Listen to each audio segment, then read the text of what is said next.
कहानी की शुरुआत योंग नाम के एक आदमी से होती है जो अपने कॉलेज में बहुत ही अच्छा रॉक क्लाइंबर था, लेकिन फिर बाद में उसे कोई भी अच्छी नौकरी नहीं मिली, जिस वजह से उसके परिवार में उसकी कोई खास अच्छी इज्जत नहीं थी। वो अक्सर अपना समय पार्क में ट्रेनिंग करके गुजारता था, पर आसपास के लोगों के मुताबिक वो सिर्फ अपना समय बर्बाद कर रहा था। यहाँ तक कि उसका भांजा जीहो भी उसकी इज्जत नहीं करता था। उसी शाम योंग रसोई में बर्तन धो रहा था और वहीं उसके माँ बाप रिमोट के पीछे लड़ रहे थे। और फिर थोड़ी देर बाद योंग के कमरे में उसकी बहन जूंगीन आई, जो योंग की बेरोजगारी की वजह से बहुत ज्यादा गुस्से में थी और उसने बिना बात ही योंग पर चिल्लाना शुरू कर दिया। और साथ ही उसने कहा कि मम्मी का 70वां जन्मदिन है, जल्दी से तैयार हो जा, ठीक है। अपनी बहन को कमरे से भेजने के बाद योंग अपने पुराने रॉक क्लाइंबिंग के समय को याद करने लग गया, जहाँ उसके साथ यूई नाम की एक लड़की भी थी जो योंग को मन ही मन बहुत ज्यादा पसंद थी। थोड़ी देर बाद योंग का पूरा परिवार उसकी माँ का बर्थडे मनाने के लिए क्लाउड गार्डन नाम के एक होटल में पहुंचा, जहां उसके सभी रिश्तेदारों ने योंग से उसकी नौकरी के बारे में पूछना शुरू कर दिया।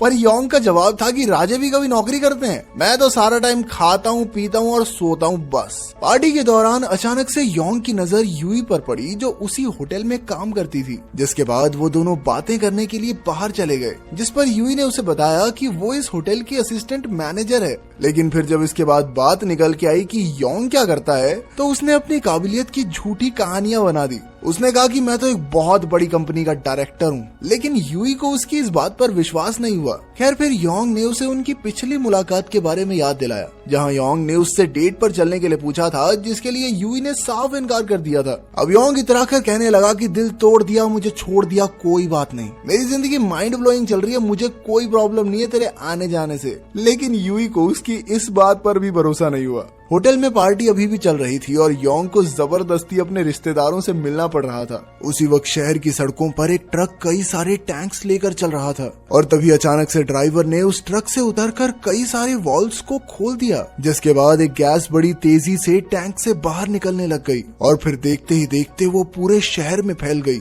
थोड़ी ही देर बाद सभी लोग समझ गए कि ये गैस कोई आम गैस नहीं बल्कि बहुत ज्यादा खतरनाक है, क्योंकि इसके नजदीक आने वाले लोग जमीन पर गिर रहे थे। और फिर थोड़ी ही देर में पूरे शहर में अफरा तफरी मच गई। उधर क्लाउड गार्डन में भी पार्टी खत्म हो गई थी, जिसके बाद योंग के सभी रिश्तेदारों ने बचा हुआ खाना पैक करना शुरू कर दिया और उनकी यह हरकत देखकर योंग को बहुत ज्यादा शर्म आ रही थी। तब तक यूई को भी अपने दोस्तों की मदद से योंग की सच्चाई के बारे में पता चल गया था।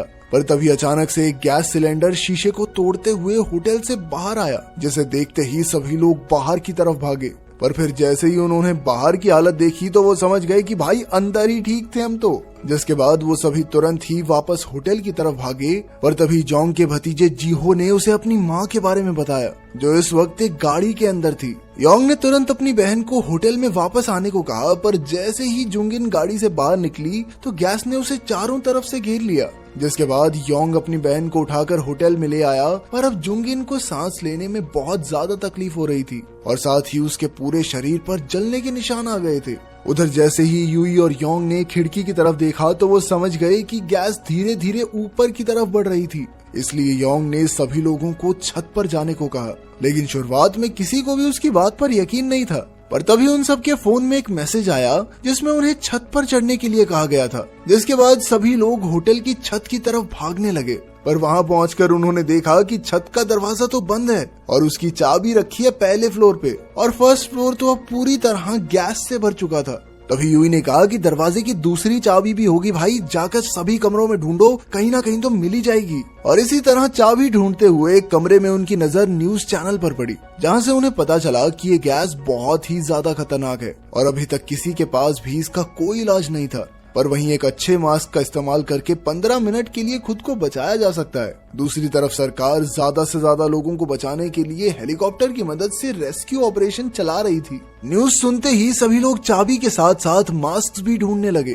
पर तभी योंग को आइडिया आया कि वो लोग छत के दरवाजे को बाहर से भी तो खोल सकते हैं। यहाँ तक पहुँचने के लिए वो अपनी रॉक क्लाइंबिंग की काबिलियत का इस्तेमाल कर सकता था और इस सब के लिए उसने यूई को एक रस्सी का इंतजाम करने को कहा। जिसके बाद उसने खिड़की के शीशे को तोड़ा, पर तभी उसके रिश्तेदार भी वहां पहुंच गए। उन्होंने उसे रोकने की काफी कोशिश की, लेकिन योंग ने बिना किसी की सुने सामने वाली बिल्डिंग पर छलांग लगा दी। अब तक यूई समझ गई थी कि योंग किसी की नहीं सुनने वाला और इसीलिए उसने अपना रॉक क्लाइंबिंग का सामान योंग को पकड़ा दिया। जिसके बाद वो धीरे धीरे अपनी मंजिल की तरफ बढ़ता रहा जहाँ एक और उसके सारे रिश्तेदार काफी ज्यादा डरे हुए थे, पर वहीं उसका एक भाई उसकी इस बहादुरी का लाइव टेलीकास्ट कर रहा था। उधर योंग अपनी मंजिल के काफी करीब पहुंच गया था, पर रस्सी छोटी होने की वजह से वो आगे नहीं बढ़ सकता था और इसलिए उसने बहादुरी दिखाते हुए रस्सी को वहीं पर छोड़ दिया। वो जानता था कि उसकी एक गलती की वजह से अब उसकी जान भी जा सकती है, पर वो काफी ध्यान से आगे बढ़ता गया। पर तभी जो शेर का दांत उसने पकड़ा हुआ था वो अचानक से टूट गया, जिस वजह से योंग नीचे गिरने ही वाला था, पर तभी वो खुद को संभालते हुए आखिरकार छत पर चढ़ ही गया। जिसके बाद उसने दरवाजा खोलकर अपने सभी रिश्तेदारों को ऊपर बुला लिया। अब उनका काम था हेलीकॉप्टर का ध्यान अपनी तरफ खींचना, पर उनकी लाख कोशिशों के बाद भी पायलट की नजर उन पर नहीं पड़ी। तभी यूई को एक आइडिया आया और उसने सभी को अपने फोन की लाइट निकालकर आसमान की तरफ मदद का इशारा करने को कहा। दूसरी तरफ पुलिस ने इस गैस को छोड़ने वाले आदमी को पकड़ लिया था। असल में वो आदमी एक बायोटेक कंपनी का डायरेक्टर था और कंपनी से निकाले जाने के बाद उसने अपना बदला लेने के लिए इस गैस को शहर में छोड़ा था। काफी कोशिशों के बाद भी अब तक किसी भी पायलट का ध्यान उनकी तरफ नहीं पहुंचा था, जिसके बाद उन्होंने अपने प्लान को बदलते हुए लाउड स्पीकर से मदद मांगना शुरू कर दिया। लेकिन इसका भी कोई खास फायदा नहीं हुआ। पर तभी यूई को एक नया आइडिया आया और उसने होटल के एड बोर्ड्स को ऑन ऑफ करके पायलट्स का ध्यान खींचने की कोशिश की। आखिरकार पायलट्स की नजर उनके ऊपर पड़ ही गई, जिसके बाद एक हेलीकॉप्टर ने होटल की छत के ऊपर एक रेस्क्यू केज भेजा। जल्द ही सभी लोगों ने एक एक करके उस पर चढ़ना शुरू कर दिया, लेकिन जब तक योंग और यूई की बारी आई तब तक वो केज ओवरलोड हो चुका था। योंग ने यूई की तरफ इशारा करते हुए कहा कि अरे भाई इसको तो ले जाओ, लेकिन रेस्क्यूअर ने कहा कि अब उनके पास लिमिट फुल हो चुकी है, जिसका सीधा मतलब ये था कि अब उन दोनों को वहीं खड़े होकर अगले हेलीकॉप्टर का इंतजार करना होगा। पर थोड़ी देर बाद ही वो दोनों समझ गए कि वो यहाँ रहकर तो जिंदा नहीं बच पाएंगे, इसलिए उन्होंने वहाँ से निकलने का फैसला किया, जिसके लिए सबसे पहले उन्होंने जरूरत का सामान उठाया और फिर अपने आप को पूरी तरह से ढककर वो होटल से निकलकर एक स्पोर्ट्स कॉम्प्लेक्स में पहुंच गए, जहां कुछ मिनटों के लिए आराम करने के बाद उन्होंने कुछ डंबल्स को एक रस्सी से बांधकर दूसरी बिल्डिंग की छत पर फेंक दिया। इसकी मदद से वो अपने लिए एक रास्ता बनाना चाहते थे, जिसके बाद यूई ने बहुत ही हौसले के साथ कहा कि पहले मैं जाऊंगी। यूई के हल्के वजन के बावजूद भी वो डंबल उसका भार नहीं उठा पा रहा था और बीच रास्ते में ही वो नीचे गिरने वाली थी, लेकिन फिर भी जैसे तैसे वो दूसरी तरफ पहुंच ही गई। लेकिन फिर जैसे ही योंग उस रस्सी को पार करने लगा तभी गैस सामने वाली इमारत की छत तक भी पहुंच गई, इसलिए योंग ने यूई से तुरंत छुप जाने को कहा, जिसके बाद वो खुद वापस जाकर मास्क पहन के आया और फिर एक और डंबल की मदद से वो किसी तरह उस रस्सी को पार करने में कामयाब रहा। उधर अस्पताल में सभी पीड़ित लोगों का इलाज शुरू हो गया था और अब तक सरकार को यह भी पता लग गया था कि उस गैस को तो सिर्फ साधारण पानी की मदद से रोका जा सकता है, लेकिन गैस अब तक इतनी ज्यादा फैल चुकी थी कि उसे खत्म करने के लिए काफी ज्यादा समय लगने वाला था। उधर योंग के पिता जैंग अपने बेटे के लिए बहुत ज्यादा परेशान थे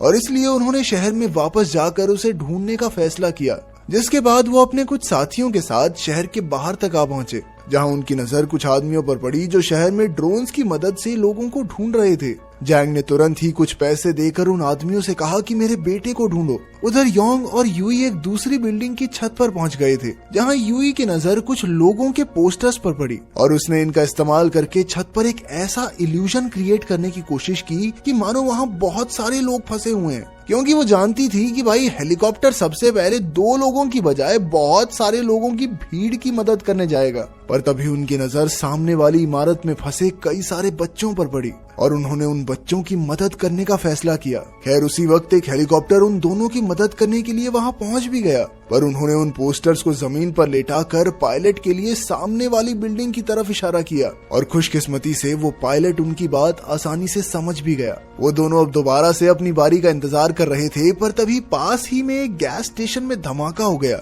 जिस वजह से अब वो गैस उनकी तरफ तेजी से बढ़ रही थी और अब उनके पास किसी और ऊंची बिल्डिंग में जाने के अलावा कोई चारा नहीं था। दूसरी इमारत की तरफ भागते हुए उनकी नजर एक ड्रोन पर पड़ी और ये ड्रोन वही था जो उसके बाप जैंग ने भेजा था। अपने बेटे को जिंदा देखकर उन्होंने तुरंत ही पुलिस को अपने बेटे को बचाने के लिए कहा, जिसके बाद उस ड्रोन ने लगातार यूई और योंग का पीछा करना शुरू कर दिया और साथ ही उनकी ये वीडियो पूरे देश में लाइव चल रही थी, जहाँ सभी लोग यूई और योंग को खतरों से खेलते हुए देख रहे थे। थोड़ी देर बाद वो एक इमारत पर सांस लेने के लिए रुके, पर तभी उस ड्रोन की बैटरी खत्म हो गई, जिस वजह से वो बंद पड़ गया उधर अपने बेटे को इतनी खतरनाक मुसीबत में देखकर योंग की माँ तो बेहोश ही हो गई। पर तभी थोड़ी देर बाद कई सारे ड्रोन्स योंग और यूई के पास पहुंच गए और तभी योंग को एक आइडिया आया। उसने एक ड्रोन को अपने पास बुलाकर उस पर एक रस्सी बांध दी, जिसके बाद उसने ड्रोन को उस रस्सी को ले जाकर सामने वाली इमारत की पाइप में फंसाने को कहा ताकि वो लोग उस रस्सी की मदद से आगे बढ़ सकें। लेकिन इस बार वो उस रस्सी के बीच में पहुंचकर फंस गए और उसी वक्त पाइप से धीरे धीरे वो रस्सी भी खुल रही थी। और इसी तनाव भरे मौके पर यूई ने अपने दिमाग का इस्तेमाल करते हुए रस्सी को एक तरफ से काटना शुरू कर दिया ताकि वो झूल कर दूसरी तरफ पहुंच सकें। लेकिन बदकिस्मती से वो रस्सी ज्यादा देर तक टिक नहीं पाई और वो लोग नीचे गिर गए। सभी लोग ये नजारा देखकर हैरान थे। तब तक एक रेस्क्यू हेलीकॉप्टर भी वहां पहुंच गया था और तभी उनकी नजर यूई और योंग पर पड़ी, जो अब भी किसी तरह बचकर एक टावर पर लटके हुए थे। उन सभी को एक सुरक्षित जगह पर लाया गया जहां योंग की मुलाकात अपने परिवार से हुई। वो सभी उसे जिंदा देखकर बहुत ज्यादा खुश थे। उधर यूई के मैनेजर ने भी उसकी चिंता करने का ड्रामा करना शुरू कर दिया, लेकिन यूई उसकी सच्चाई जानती थी। थोड़ी देर बाद योंग यूई को उसका क्लाइंबिंग हुक वापस देने के लिए आया, पर यूई का कहना था कि यार मैं बहुत थक चुकी हूँ, अब ये भारी भरकम चीजें नहीं उठा सकती, इसलिए वो उस हुक को उससे फिर कभी ले लेगी। योंग को पहले तो उसकी बात समझ नहीं आई, पर जल्द ही वो समझ गया कि यूई उससे दोबारा मिलना चाहती है। अगर वीडियो पसंद आई तो लाइक कर देना, चैनल को सब्सक्राइब कर देना। मिलते हैं अगली वीडियो में।